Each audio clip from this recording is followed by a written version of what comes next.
आज के व्याख्यान में नैषधीय चरितम के तृतीय सर्ग से श्लोक संख्या 8 का अनुवाद एवं व्याख्या की जाएगी। श्लोक संख्या 8 इस प्रकार है।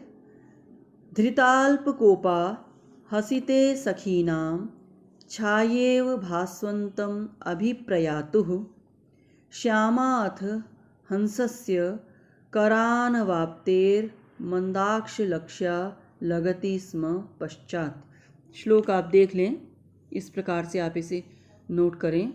धृताल्पकोपा हसिते सखीनां छायेव भास्वन्तम् अभिप्रयातुः, ठीक है। और श्यामाथ हंसस्य, ये दूसरा चरण है। करानवाप्तेर्मन्दाक्षलक्ष्या लगति स्म पश्चात, ये श्लोक है। इसे आप नोट कर लें और देख लें ठीक से। अब इसका जो अन्वय है वो देखिए। अन्वय है अथ सखीनाम हसिते धृताल्पकोपा हंसस्य करानवाप्ते मंदाक्षलक्ष्या भास्वन्तम् अभिप्रयातुः छाया इव श्यामा पश्चात लगति स्म। तो यहाँ पर आप देखिए, अथ जो है इसका अर्थ होता है अनंतर, उसके बाद। किसके बाद? तो श्लोक संख्या 7 का हमें संदर्भ देखना होगा। यहाँ पर श्लोक संख्या 7 में सखियों द्वारा दमयंती का उपहास किया गया है। ये उपहास क्यों किया गया? क्योंकि उसने हंस को पकड़ने की चेष्टा की, किंतु वह हंस को पकड़ नहीं पाई, और इस कारण हंस को पकड़ न पाने की जो विफलता है उसके कारण सखियों ने उसका उपहास किया। तो तदनंतर उसके बाद सखी नाम हसिते, सखियों के हंसने से, और धृताल्पकोपा, उपहास, सखियों के हंसने से अर्थात उपहास करने से थोड़ा क्रुद्ध होती हुई, जो दमयंती के लिए कहा कि वो जो थोड़ा क्रुद्ध हुई, ऐसी क्रुद्ध होती हुई दमयंती हंसस्य करानवाप्ते, हंस के जो हैं हाथ से नहीं पकड़ पाने के कारण। यहाँ दो अर्थ होंगे हंस के, एक तो सूर्य के पक्ष में जाएगा और एक हंस पक्षी के पक्ष में जाएगा, और इस कारण यहाँ पर उपमा अलंकार है। तो हंस के करानवाप्ते, हंस के हाथ से नहीं पकड़ पाने के कारण, मंदाक्षलक्ष्या, कुछ लज्जित होती हुई, और लज्जित होने के कारण से जो उसकी आंखें हैं वो झुक गईं, इस कारण कि देखो मैं असफल हो गई। किंतु उसके अंदर एक चुनौती का भाव भी था, इस कारण उसने उसको पकड़ा भी, जिसको आगे बताएंगे। भास्वंतम, सूर्य के अभिप्रयातु, और इस प्रकार कैसे लगा? ये जो उसका बिंब है, लज्जित होना और सखियों के उपहास से किंचित क्रुद्ध होना, तो ये जो बिंब है ये कैसा लग रहा है? तो ये कवि ने बताया कि सूर्य के अभिप्रयातु, सामने गमन करते हुए पुरुष की छाया की तरह, छाया एव, अब भास्वंतम अभिप्रयातु छाया एव, सूर्य के सामने की ओर। जब हम सूर्य की दिशा में गमन करते हैं तो हमारे पीछे एक छाया बनती है, और सूर्य के प्रकाश के तीव्र प्रकाश के कारण आंखें चुंधियाती हैं। तो इस बिंब को यहाँ पे बताया है कि भास्वंतम अभिप्रयातु, सूर्य के सामने की ओर गमन करते हुए पुरुष की छाया एवं, छाया के समान, श्यामा, श्यामा का अर्थ है दो, एक तो काले वर्ण की छाया है सूर्य के पक्ष में, और दमयंती जो कि हंस के पक्ष में ये जाएगा।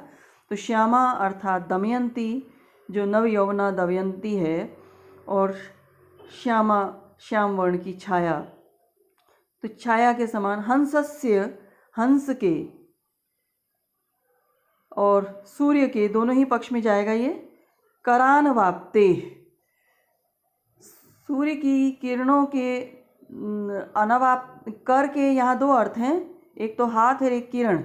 तो करानवाप्तेह, जैसे हंस पक्ष में पूर्व में आपको यहाँ बताया गया, करानवाप्तेह हंस के को हाथ से नहीं पकड़ पाने के कारण, और यहाँ पर अर्थ है करानवाप्तेह अर्थात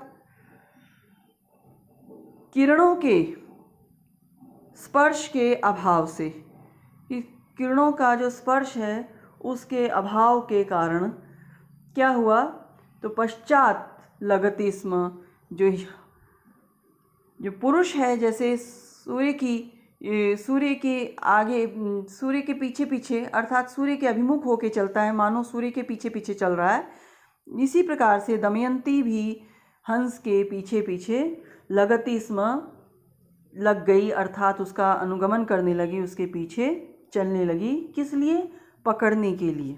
तो यहाँ एक दमयंती की मनोदशा के विषय में भी बात है कि सखियों के उपहास के कारण उसको एक असफलता का बोध हुआ, जिसके कारण उसके अंदर एक हीनता और लज्जा का बोध हुआ, एक कि मैं हम इस पक्षी को मैं नहीं पकड़ पा रही हूँ इस तरह का, और मैं इनकी सखियों के, अपने ही मित्रों के उपहास की पात्र बन रही हूँ। ये एक अंदर से उसके चुनौती का भाव भी आया, जिसके कारण वह हंस के पीछे पीछे होली उसको पकड़ने के लिए, ताकि सखियों के उपहास को वह रोक सके। और इस बिंब को जो दिया है कवि ने वो इस प्रकार दिया है कि जैसे एक सूर्य की ओर दृष्टि करके, सूर्य की ओर के सामने मुख करके चल रहा है, हंस का तो अनुगमन कर रहा है, और सूर्य की ओर दृष्टि करके सामने की ओर चलते हैं तो पीछे की ओर छाया बनती है, जो छाया के समान वो पीछे पीछे चलती। तो छाया जिस प्रकार मनुष्य के पीछे पीछे चलती है, उसी प्रकार से वह छाया की तरह जो है वो उस हंस के पीछे पीछे चलने लगी। ये यहाँ पर बिंब दिया है। और ये जो श्लोक है इसमें छायेव श्यामा, ये जो कहा छाया एव श्यामा, तो यहाँ पर उपमानोपमेय भाव है, इसलिए उपमा अलंकार है। और दमयंती के लिए धृताल्प कोपा और मंदाक्ष लक्ष्या विशेषणों का जो प्रयोग किया गया है, उससे उसके भावों की जो शबलता कहेंगे वो यहाँ प्रतीत हो रही है। और यहाँ पर उपमा मूलक भाव शबलता अलंकार भी विद्वानों ने बताया है, क्योंकि उसके अंदर अल्प कोप, एक क्रोध है, और उसके कारण उसके अंदर एक मंदाक्ष लक्ष्या यानी कि लज्जा के कारण, उस एक असफलता के बोध के कारण उसके अंदर एक लज्जा का भाव है, जिसके कारण वह सिर नहीं, वो अलक्ष्या अर्थात किंचित दृष्टि उसकी पलकें झुकी हुई हैं और उसकी पूरी दृष्टि हंस की ओर है। और सखियों के उपहास को रोकने की एक भीतर से उसके अंदर एक चुनौती जिसको कहेंगे वो भी उत्पन्न हुई है। तो ऐसी स्थिति है उसकी, और ऐसी जो भावों की जो स्थिति है, इसके कारण यहाँ पर उपमा मूलक भाव शबलता अलंकार भी है। और ये जो शब्द है यहाँ पे मंदा लक्ष्या, ये है कि सूर्य की किरणों की ओर सतत दृष्टिपात करने से यद्यपि किरणों का स्पर्श नहीं कर पा रहे, लेकिन सूर्य की ओर देखने के कारण जो है वो आंखें चुंधिया जाती हैं। तब वह न अपनी छाया देख सकता है और न सूर्य का प्रकाश सहन कर सकता है, न वह छाया को देख पाता है दृष्टि चुंधियाने के कारण, और न ही वह सूर्य के प्रकाश को देख पाता है। उसी प्रकार हंस की ओर एकटक देखने से, उसका अनुसरण करने से दमयंती को अपने आसपास की स्थिति का ध्यान नहीं था, और वह कोशिश करने पर भी हंस को नहीं पकड़ पा रही थी, इस कारण से कुछ लज्जित थी। ये देखिए यहाँ पर हंसस श्यामा, श्यामा जो है वो दमयंती के लिए है हंस के पक्ष में, और श्याम वर्ण की छाया है ये सूर्य के पक्ष में है। इसी तरह हंसस्य हंस के लिए है और सूर्य के लिए, दोनों ही अर्थ में है। करानवाप्तेः, कर अर्थात किरण और हाथ दोनों ही अर्थ हैं इसके। तो इनका किरण का स्पर्श न होने के कारण और हाथ का स्पर्श न होने के कारण, किस पर? हंस पर। और इस कारण से किरणों का स्पर्श नहीं होने के कारण तो आंखें चुंधिया रही हैं, क्योंकि किरणों का स्पर्श केवल वो किरणों का जो स्पर्श है वो केवल दृष्टि की ओर हो रहा है और आंखें चुंधिया रही हैं उसकी वजह से। और यहाँ हाथों को से हंस को पकड़ने की जो चेष्टा है, उस कारण से दमयंती का आसपास ध्यान नहीं है, केवल हंस में ही ध्यान है। और इस कारण वह पश्चात यानी हंस के पीछे, यहाँ पर है हंसस्य करानवाप्ते, हंस को हाथ में न पाने के कारण पश्चात हंस के पीछे लगती स्म, अर्थात लग गई, उसका अनुगमन करने लग गई। कैसे अनुगमन करने लगी?